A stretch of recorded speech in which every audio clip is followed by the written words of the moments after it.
Bonsoir à tous, vous êtes toujours sur Régie 5. Maintenant, la rubrique de Jen, la préférée. Donc, je vais commencer par tout d'abord vous parler de 2 divorces qui font la une des journaux ces derniers temps. Alors donc je vais commencer par le divorce de Kim Kardashian, qui s'était mariée au bout de 6 mois de relation et qui finalement au bout de 72 jours de mariage divorce.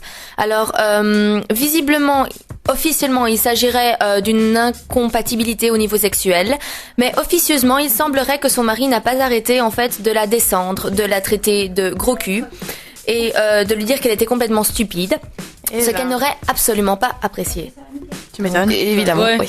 Qui apprécierait?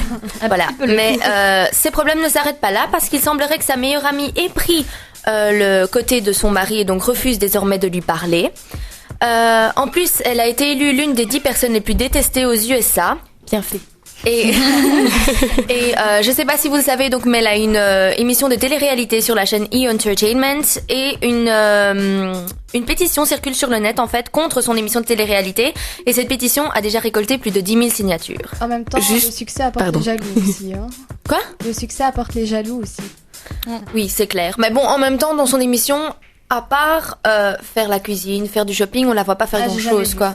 Ben, moi, j'ai juste vu des extraits faire rien, quoi. Pardon, pour expliquer un peu aux auditeurs qui ne sauraient peut-être pas qui est Kim Kardashian. Comme Justine à la base. Pardon, non, mais il fallait pas dire ça. Voilà, donc qui est Kim Kardashian? Donc en fait, Kim Kardashian était une présentatrice sur le câble et elle s'est fait connaître par une sextape qu'elle a tournée. Ça a fait la une de tous les journaux à l'époque et depuis, elle est régulièrement dans tous les magazines People, notamment à Scandale, pour ses formes généreuses parce qu'elle est toujours en petite tenue.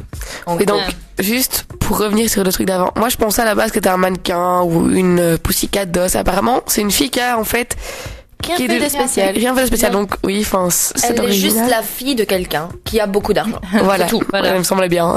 Ça aide toujours. Bon, Alors, voilà, Kim, si tu nous entends. Deuxième divorce, c'est celui d'Ashton Kutcher et Demi Moore.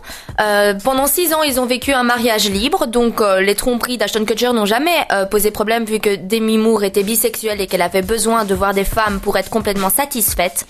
Seulement, ce qui se passe pour le moment, c'est que Ashton Kutcher l'a trompée avec une femme qui avait 20 ans. Or, Demi Moore en a 49. Si je me souviens bien, elle a 16 ans en plus que son mari, en fait.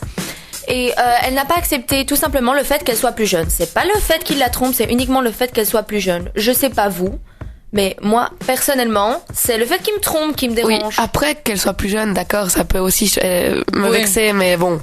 Moi, c'est les deux, personnellement. Ah ben voilà. Mais pourquoi ? Bah, qui trompe à la base, d'accord, mais en plus pour une plus jeune, c'est vexant pour toi, quoi. Tu te prends un sacré coup de vieux, voilà, quoi. En même temps, quand tu là, sors avec un mec qui a 16 ans de moins que toi, tu dois t'y attendre, quoi. Cougar oui, un jour d'accord. ne veut pas dire toujours. Petite référence au cours d'archétype, hein, Oui. pour ceux qui étaient il y a quelques minutes. Alors, J'ai rien suivi d'ailleurs.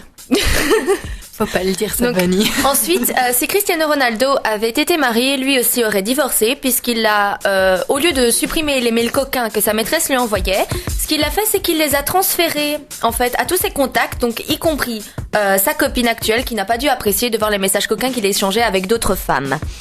Alors, Tu l'as bien mérité. Vie de merde. Et ça sent le vécu. Moi, j'ai une fois, un truc dans ce genre-là. En fait, ça n'allait plus très bien avec mon ex. Et je discutais avec ma meilleure amie. J'écris plein de choses, tout ce que je pensais, vraiment des trucs dégueulasses qu'on dirait même pas en vrai, quoi. Et c'était pas elle. Sous le coup de la colère. Évidemment. Si c'était elle. Comme quand on pense à quelqu'un, j'ai envoyé à lui au final. ça, c'est vachement C'était con. pas elle. Il m'a renvoyé, au moins c'est clair. Ah oui, là. Ah oui, là. Là, il peut plus dire que t'es une hypocrite. Ça, au moins. Ah non. Alors, pour donner une bonne petite nouvelle, après 2 fausses couches, Lily Allen a bien heureusement donné naissance en fait à une petite fille. Et donc, félicitations Lydie, si tu nous écoutes, hein, encore une fois. Et c'est pas le prénom quoi de la petite fille? non, ça je dois dire, j'en sais rien. Ben, je me renseignerai. Et je vous dirai ça la on semaine va envoyer prochaine. un petit colis à Lily, hein. Jennifer Chez Lush. T'as des sous? C'est toujours tout, donc... Alors, ma news préférée personnellement, c'est celle de Justin Bieber et sa soi-disant paternité. Donc, il faut savoir que cette semaine... Donc, cette On y semaine... revient encore. Ouais. Ça n'a pas changé depuis la semaine passée. Je disais donc que cette semaine, la rumeur a enfin été démentie, enfin pas officiellement, mais tout le monde sait qu'elle est fausse. Donc pour la petite histoire, donc c'est une jeune Canadienne de 21 ans qui s'appelle Maria Yeater qui a affirmé que Justin Bieber était le père de son fils de 3 mois. alors qu'il venait tout juste de sortir un album de Noël quelques jours avant pour les enfants. Donc, Bel exemple. Oui, vraiment. Ouais.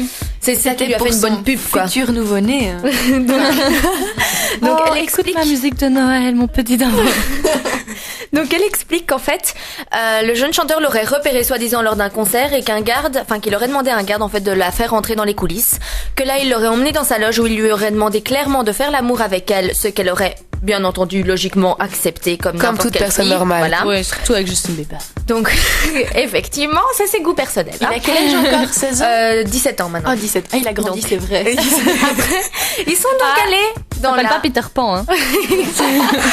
Bon, donc ils sont allés dans la salle de bain et là, il aurait totalement changé de comportement puisqu'il lui aurait dit, je cite, « Je veux sentir la salope en toi », très romantique, bien entendu. Et ce qui est décevant, c'est que le À rapport 17 ans. sexuel... Oui. Mais ce qui est très décevant, c'est que le rapport sexuel n'a pas duré depuis 30 secondes, ce qui est extrêmement gênant. Enfin bon, bref. Le seul problème, c'est qu'on a trouvé un SMS d'elle qu'elle envoyait au vrai père de l'enfant, lui promettant qu'elle lui donnerait en fait la moitié de l'argent qu'elle recevrait de Justin Bieber, ce qui est totalement con vu que maintenant elle recevra plus rien. Et elle va qu'elle même devra- perdre des Tu l'as souliers. bien cherché, quand même, ma poule. Et alors, toute petite anecdote, quelques jours avant qu'on parle justement des des soi-disant faits sexuels de Justin Bieber, son producteur avait affirmé qu'il ne pouvait plus chanter ses anciennes chansons parce que, comme il l'a dit très clairement, vocalement, ses testicules sont descendus. C'est toujours très sympa d'entendre ça. Oh. Tu lui donnes des super nouvelles. Hein. Ah ouais. On peut-être Et passer à alors, la suite, non? Parce que trop de Justin, tout de Justin. Ma dernière petite news. Donc ça c'est une news surprise. Oui, c'est la toute dernière. Ah oui, la celle que tu nous avais surprise. Alors donc c'est pas vraiment une news people, mais comme Sarkozy se comporte totalement comme un people, j'ai décidé de le mettre dans cette catégorie-là. Ah oui, c'est Donc vrai. en fait, la semaine passée, la veuve de l'ex-président Mitterrand est décédée. Et donc pour ça, l'Élysée a décidé de faire un communiqué officiel. Le seul problème, c'est que ce communiqué était bourré de fautes, d'orthographe et de grammaire, mais genre à faire peur que même les premières primaires ne font pas. Genre quoi? J'ai plus d'exemples en tête, mais je sais que c'était, par exemple, tu as le sujet au pluriel, mais le verbe au singulier, ou vraiment des trucs cons de base. En fait, c'est une petite fille qu'il a eu. Oui. C'est la petite fille qui écrit. Elle est surdouée en fait. Ah oui, c'est la son petite niveau Sarkozy. intellectuel qui n'est pas vraiment au niveau où il devrait être pour un président. C'est personnellement mon avis. Donc c'est lui qui a écrit ça alors. Non, c'est sûrement son secrétaire, mais bon, pour un secrétaire de Il la a bien République, choisi son secrétaire. Hein. Voilà. Les fautes d'orthographe, c'est vraiment. Ah oui, surtout pour un Ce qu'il fallait. secrétaire, c'est fatal, Ben, quoi. pour Enfin, le bras droit du président, ou du moins de ses sous-fifres. Voilà. Donc c'était tout pour aujourd'hui, pour ma rubrique. D'accord, voilà. Alors